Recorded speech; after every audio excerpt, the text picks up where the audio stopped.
민주당 파리 전당대회가 일주일도 채 남지 않은 가운데 정청래, 박찬대 두 후보의 막판 경쟁이 뜨겁습니다. 충청과 영남권 권리당원 투표에서 압승한 정청래 후보는 기세를 몰아 굳히기에 들어간다는 각오인데요. 지난주엔 박찬대 후보의 이야기 들어봤고요. 오늘은 정청래 후보 스튜디오에 모셨습니다. 어서 오십시오. 어서 오세요. 네, 안녕하십니까. 강력한 개혁당 대표 후보 정청래입니다. 네, 반갑습니다. 네. 후보님 얼굴이 요즘 좀 많이 타셨어요. 아무래도 민주당 전당대회 직전에 전국적으로 안타까운 수해가 발생했는데 지금은 뭐 선거 운동보다는 수해 복구 작업에 집중하겠다 이런 입장이신 거죠? 그 당에서 선거운동 중단하고 수해 복구에 임하자. 그래서 저는 당 방침에 따라서 수해 복구를 열심히 했을 뿐입니다. 열흘 넘게 13군데, 이동거리만 3,600km 정도 되던데요. 하다 보니까 얼굴이 까맣게 이렇게 변했는데 예. 수재민들의 속 타는 심정, 그 속이 저는 더 까맣게 되지 않았을까 그런 생각을 합니다. 네, 아무래도 집중호우 여파 때문에 경선이 좀 최소화되면서 뭐 원삭 경선 그리고 뭐 통합 경선 치르게 됐습니다. 이렇게 경선이 변화되면서 뭐 유리하다고 보시나요? 아니면 좀 불리하다고 볼 수 있을까요? 저는 유불리는 계산하지 않습니다. 네. 수재민들의 그 망연자실한 눈망울, 주름진 얼굴, 한숨 한탄 그것을 현장에 가면 많이 느낄 수 있고요. 상상해 보세요. 지붕 위에 냉장고가 떠다니는 상황, 그리고 재산의 전부일 수 있는 소가 떠내려가는 모습, 이런 모습을 보면서 무슨 생각을 하셨을까? 그래서 그분들 만나보면 정말 그 눈물 없이는 보기가 좀 어렵습니다. 토마토를 다 버렸고 멜론, 수박, 고추밭이 다 망가져가지고 단 1%도 건질 게 없는, 그래서 그거를 다 폐기 처분해야 되는, 버섯 농장에 갔는데요. 진짜 버섯이 다 썩어가지고 냄새도 많이 나서 마스크를 쓰고 치울 수밖에 없었는데, 그걸 무심히 쳐다보는 그 농민들, 축산 농가들 보면 참 마음이 너무 아픕니다. 예, 이재민들을 향한 또 피해 농민을 향한 안타까운 마음 표현해 주셨는데 전 국민이 같은 마음일 것 같습니다. 전당대회 얘기를 좀 구체적으로 해보겠습니다. 지금까지 상황을 보면요. 충남과 영남 지역 권리당원 투표에서 누적 득표율이 62.55%입니다. 지금 현재는 박찬대 후보를 25%포인트로 앞서고 있어요. 이 정도면 내가 이길 것 같다 이런 생각이신지, 아직 안심하긴 이르다 이런 입장이신지 궁금합니다. 전당대회에 처음 출마를 하면서 결과는 국민과 당원들의 마음에 맡기겠다. 저는 제가 할 일만 충실히 하겠다. 그리고 계산한 바가 없고요. 결국은 제가 아무리 노력하더라도 그 노력이 당원들, 국민들의 마음에 닿지 않으면 별무소용이지 않겠습니까? 그래서 저는 그냥 열심히 할 뿐입니다. 예. 뭐 지금까지 충청권, 영남권이지만 투표율이 굉장히 이례적으로 좀 높은 것 같더라고요. 이재명 정부 첫 집권 여당 대표에 대한 기대감, 열망이 좀 반영된 것으로 보이는데 이에 대해서 정 후보님은 동의하시나요? 저는 저에 대한 압도적인 표차도 그렇지만 실제로 제가 놀란 것은 역대급 투표율이었습니다. 충남에서 50%가 넘었고 영남에서는 60%가 넘지 않았습니까? 이런 투표율이 제 기억으로 처음입니다. 그리고 지금 대선이 끝났고 뭐 대선 경선도 아닌데 이렇게까지 높을까, 왜 그럴까 생각을 해봤는데요. 내란은 아직 끝나지 않았다. 내란과의 전쟁을 잘 수행해달라. 그러려면 강력한 개혁 리더십이 필요하다. 거기에 폭풍처럼 몰아쳐서 정광석화처럼 검찰개혁, 언론개혁, 사법개혁을 해치우겠다 하는 저에 대한 열망, 기대, 이런 거에 대한 표심의 표출이 아닐까, 혼자 그렇게 생각을 해봤는데요. 근데 높아도 너무 높으니까요. 그래서 약간 두렵기까지 합니다. 예. 지금까지 충남, 영남권에서 진행이 됐고 말씀하신 것처럼 높은 투표율 속에 25%포인트라는 큰 격차로 지금 이기고 있는 상황인데, 사실 민주당 전당대회에서 가장 관심이 높은 지역은 호남권이잖아요. 이제 호남권 권리당원의 30% 이상이 모여 있습니다. 호남 표심을 공략하기 위한 전략은 뭔가요? 제가 3년 전에도 이재명 대표 전당대회 때 제가 최고위원 해서 1등 하지 않았습니까? 그때 놀라운 경험을 했습니다. 호남이든 영남이든 경기든 수도권이든 뭐 강원 제주권, 저에 대한 득표율이 똑같았어요. 이렇게 일관되게 어쩌면 이렇게 똑같이 나올까? 예. 그리고 국민 여론조사도 비슷했어요. 그걸 보면서 지금의 당심이라는 것이 지역과 크게 상관이 없다 이런 예. 생각을 하고 있어서 이번에도 너무 놀랍지 않습니까? 충남과 영남이 예. 투표율은 좀 달랐지만 득표율은 어쩌면 이렇게 정확할까? 자로 잰 듯. 네. 그래서 많이 놀랐습니다. 예. 자, 지금 이제 두 후보 모두 친명계이자 이제 찐명계라는 이제 평가가 나오는데 뭐 이번 선거가 그래서 인물 경쟁보다는 개혁 노선이나 당 운영 방식에 대한 선택으로 좀 압축될 것으로 보인다 이런 전망이 있더라고요.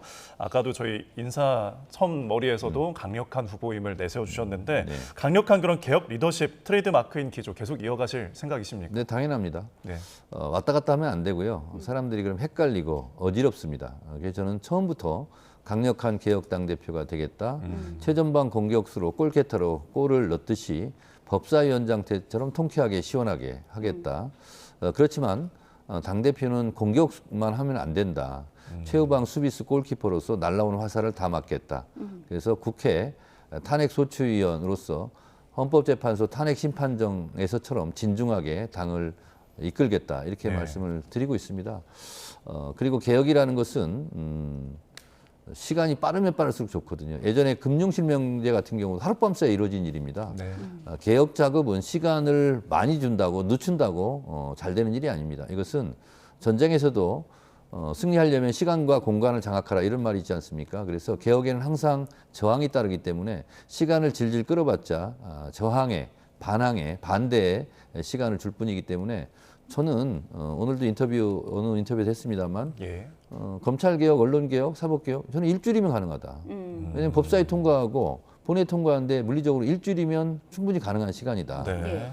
그리고 좀 더 토론하라. 그렇다면 늦춰도 저는 한 달이면 충분히 할 수 있는 사안이다. 왜냐하면 지금까지 안은 다 나와 있습니다. 예를 들면 방송 3법 같은 경우, 언론중재 및 피해구제법 같은 경우는 지난 국회에서 이미 다 본회의를 통과했고 윤석열 대통령이 거부권을 행사한 거기 때문에 그 안이 그대로 나와 있고요. 네. 조금 미세 조정을 했습니다만 그렇고요.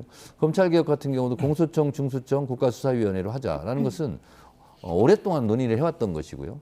그리고 사법개혁 같은 경우도 대법관들이 경무에 시달린다면서요. 네. 수사 기록을 다 못 보는 거 아니냐 이렇게 의심이 된다면서요. 그래서 예. 본인들의 일거리를 좀 줄어들기 위해서 대법관을 30명으로 늘리겠다. 근데 정부의 국가조직의 어느 조직에서도요. 인원 늘려주겠다, 예산 더 주겠다는데 반대하는 데는 지금 대법원밖에 없습니다. 그래서 이것도 할 일이다 이렇게 생각이 들고 오늘 제가 입법 발의한 것은 우리 앵커도 그렇고 저도 그렇고 대통령도 그렇고 다 평가를 받습니다. 예. 왜 근데 검사와 판사는 평가를 받지 않느냐. 그래서 지금 판사 평가 같은 경우 대법원 규칙에 불과해요. 그래서 대법원장이 자주우지 할 수 있거든요. 그러지 말고 국회에서 5명, 법조계에서 5명, 법원 내부에서 15명으로 평가위원회를 구성해서 인사에 반영하자. 너무나 당연한 상식 아니겠습니까? 예. 근데 지금까지 안 해왔거든요. 그것도 냈고요. 그리고 통합진보당 같은 경우는 정당이 해산됐습니다. 그때 혐의가 내란 예비 음모였어요. 근데 국민의힘 같은 경우는 내란을 직접 저지른 윤석열이 속해 있었던 당이거든요.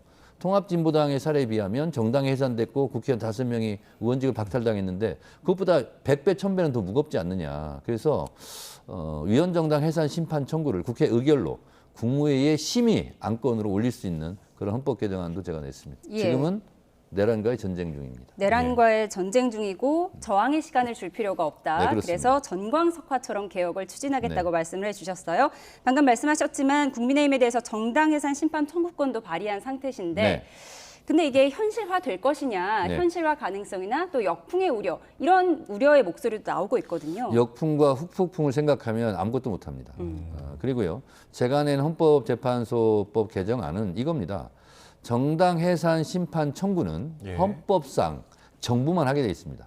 그걸 법무부가 대신하는데요. 네. 근데 제가 낸 것은 법무부가 하더라도 국무회의 심의를 거치는데요. 국회에서 의결로 국무회에서 이걸 심의를 해달라. 그러면 국회에서 의결로 온 것을 심의조차 안 할 수가 있겠습니까? 예. 그러면 국무회에서 심의를 하고 이것은 심판 대상이 된다. 그럼 법무부가 그 임무를 하면 되는 거예요. 그래서 국회가 헌법을 어기면서까지 국회가 직접 심판을 제소하는 것 이건 아닙니다. 그래서 그건 예. 위헌이거든요.